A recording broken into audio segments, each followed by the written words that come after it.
मोठी बातमी आहे। उद्धव ठाकरेंनी वापरलेल्या अपशब्दाची ही बातमी आहे। विधिमंडळात येत असताना ते हरामखोर आहेत असं उद्धव ठाकरेंनी वरुण सरदेसाई यांच्याशी बोलताना म्हटलं, पण उद्धव ठाकरेंनी नेमकं हे कोणाला उद्देशून बोललंय या संदर्भात कोणतीही स्पष्टता नाहीये। उद्धव ठाकरे विधिमंडळात जात असतानाच त्यांच्यासोबत आमदार वरुण सरदेसाई हे होते। दोघे एकमेकांशी बोलत चालले होते तेव्हा ठाकरेंनी हरामखोर आहेत ते असा शब्द वापरला।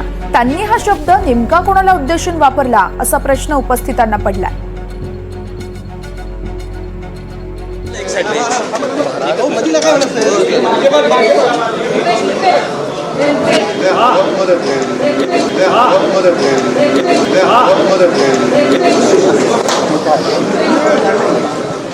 या संदर्भात जुई जाधव आमच्या प्रतिनिधी आहेत, आपल्याला सविस्तर माहिती देत आहेत। जुई, आपण पाहतो या व्हिडिओच्या माध्यमातून पाहायला मिळतंय वरुण सरदेसाई आणि उद्धव ठाकरे हे जात असताना काहीतरी उद्धव ठाकरे म्हणतायत। त्यांनी नेमकं काय म्हटलं आणि कोणाला उद्देशून त्यांनी हा शब्द वापरला आहे या संदर्भात काही कळू शकलंय का?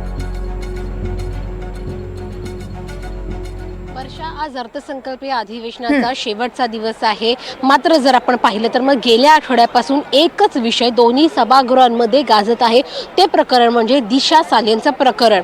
दिशा सालेंचं प्रकरण जेव्हा समोर आलं त्याच वेळेला आमदार आदित्य ठाकरे यांचं देखील नाव समोर आलं।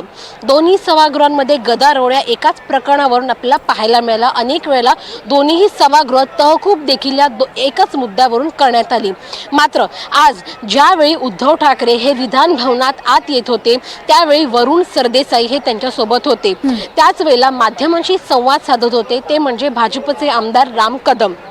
उद्धव ठाकरेंनी वरुण सरदेसाईंकडून आढावा घेतला की नेमकं आज काय काय झालं सभागृहामध्ये। त्यावेळी वरुण सरदेसाईंनी त्यांना सांगितलं की आज देखील दिशा सालेंचाच मुद्दा उपस्थित केला गेला। तेव्हा उद्धव ठाकरेंनी वरुण सरदेसाईंना प्रश्न विचारला की नेमका मुद्दा कोणी काढला। तेव्हा वरुण सरदेसाई म्हणाले राम कदम।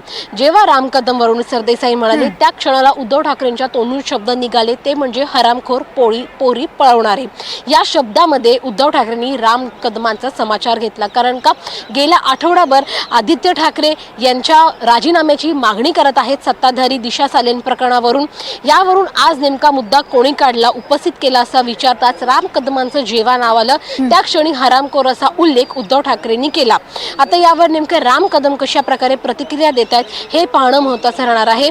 मात्र हे जेव्हा ते आत येत होते तेव्हा हे संभाषण झालं, हे ऑन रेकॉर्ड सभागृहामध्ये कुठेही त्यांनी हे वक्तव्य केलं नाही। मात्र आता त्यावर नेमका राम कदम कशा प्रकारे उत्तर देत आहेत उद्धव ठाकरेंना याचकडे सगळ्यांचं लक्ष लागलेलं आहे।